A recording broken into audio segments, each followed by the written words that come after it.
In this tutorial, I'm going to show you how to create this simple text animation. Okay? And we're actually using presets that are in After Effects. So let's get started. I'm going to go File a new project. Okay? And then we'll do New Composition. For this one, we're going to use again the social media landscape, which is 920 by 1080.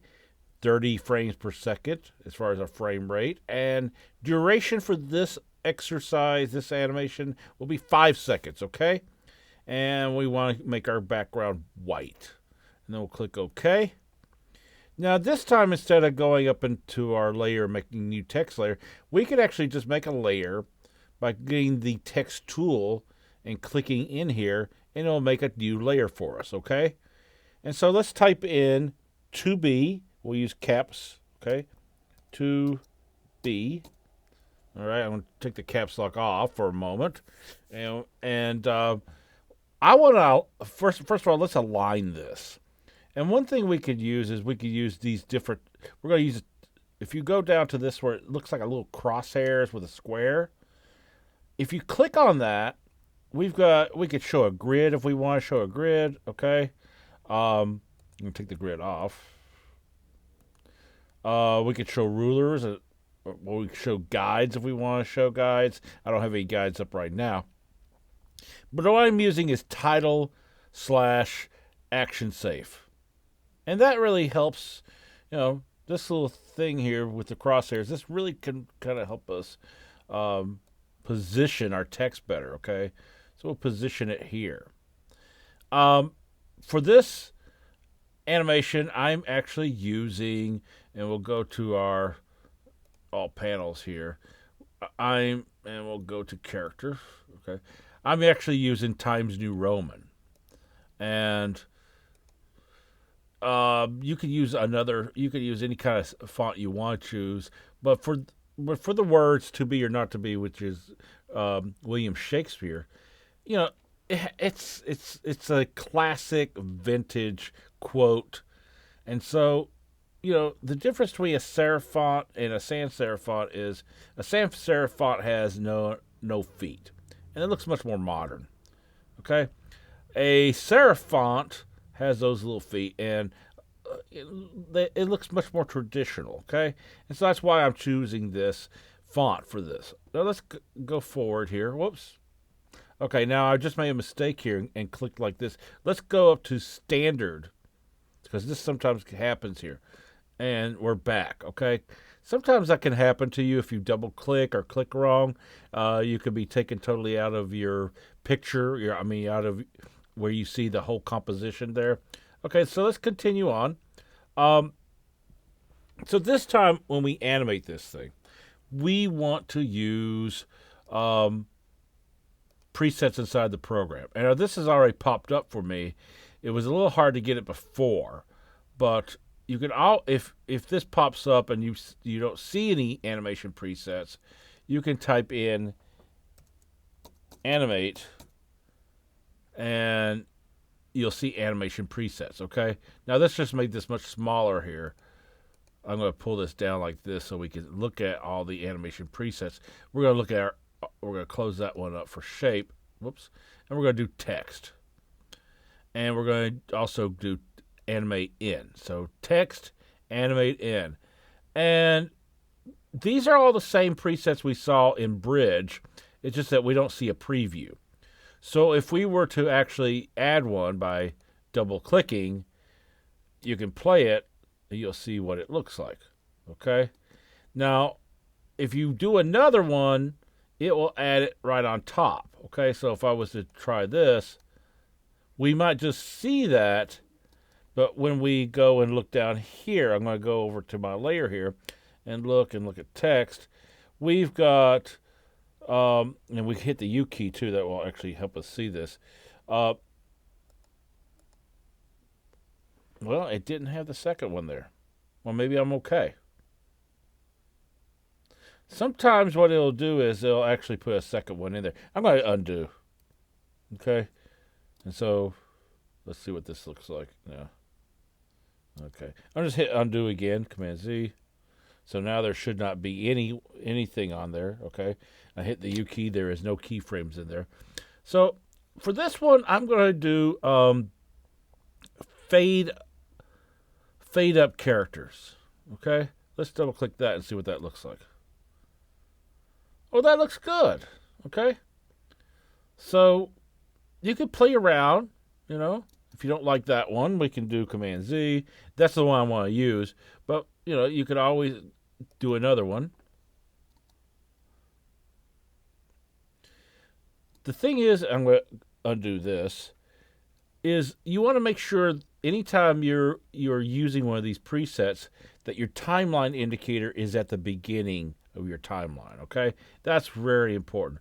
So let's go ahead again. We'll do fade up characters, okay? And let's hit the U key here.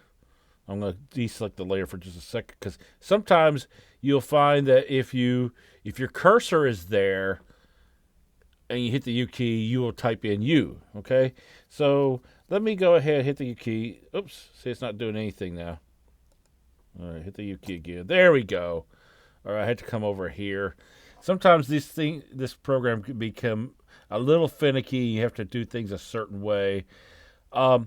Anyway, our keyframes go out to 2 seconds, which is fine. That's really nice. And we'll just I'm going to bring the layer over here so that the layer will end there, okay? So let's see that here. Good. Okay. And if we want to, we can bring it over just a little bit more. But what I'm going to do is I'm going to go and make a new text layer, okay? So this time we're going to have to go to Layer, New, Text Layer. And we'll start to type in or not to be. We'll use caps. And make sure you use a question mark, okay? And then we'll drag this down a little further down here. Whoa, okay. All right, so this, refresh, disable, release, caps lock. We've run into this before, so hit undo your caps lock, so uncheck that. Now we can see our text, okay? And if I was to put a preset on this, and I was doing this last time, you know, before I started recording here, let me try one. We're doing slide in. I'm trying to look for slide down by character. Okay, this is the one I was thinking of using, which looks good. All right, now here's the deal. I did not shorten this yet. I did not shorten my layer. So if I shorten it, this is what's going to happen. Nothing.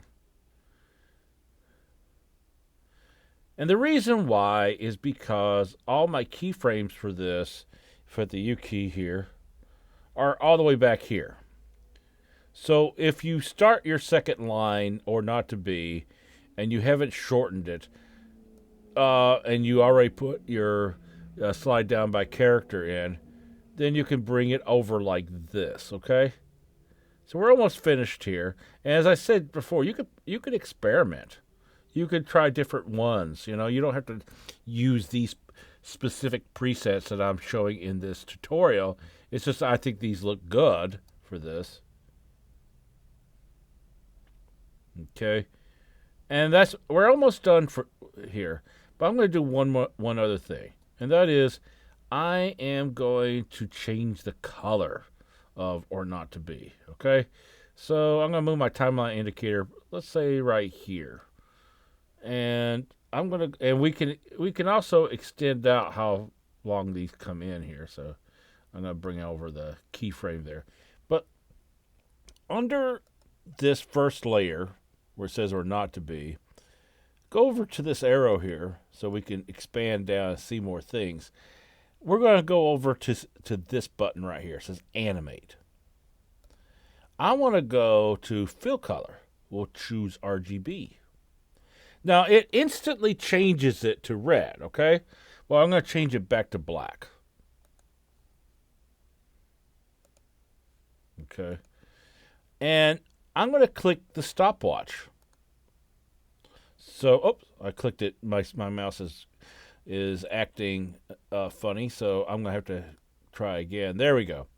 So now I've installed a keyframe, and then I'm going to scrub ahead. Let's see, that's 10 frames. Let's do 20 frames. Okay, I'm going to scrub ahead to here, and now I'm going to change my color to red, but this time I'm going to use a deeper red here and maybe make this a little darker. There we go. Something like that. And that's how we can change the color. And what's this here? To be or not to be. And then it slowly turns to red. And this is very useful because I was not showing my class how to do this before.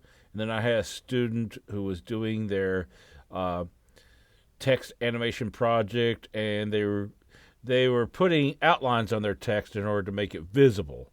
And it did not look good. You know, he wanted to change the color, but he didn't know how to. So I finally went online, figured out how to, and I said, you know what, I need to show this to the rest of my classes. So this is what you would be doing for this animation. Let me hit the space bar. After you complete it, we're going to go to Composition, Add to Render Queue, as usual. We'll leave Best Settings. Now, in an earlier recording, it might tell you to do half. When I was starting to work at Kennesaw and started using D2L, I was afraid that we didn't have a lot of space up there. But so all these animations can be full size. Anytime you see a tutorial where one of mine says do it at half, just ignore that, okay? We want this to be H.264. That's going to be MP4. Output 2. You always want to look for your desktop so you can know where to find it. And we'll just tile this one to be... We don't have to type in the whole thing, but I am. You can just write in 2B, okay? And don't use a question mark. Okay, we'll hit save, and then we'll hit render.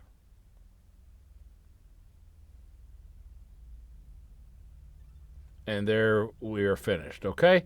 And if you want to save your project or this little animation, you want to go to Save As. And let's say we'll save it on the desktop. It's always good. Now for this, since we don't have any assets, you want to make a new folder, okay? And we'll just call this to be board. To be, okay? Create. And then we can save this in here and you'll have it, all right? And so this will end this tutorial.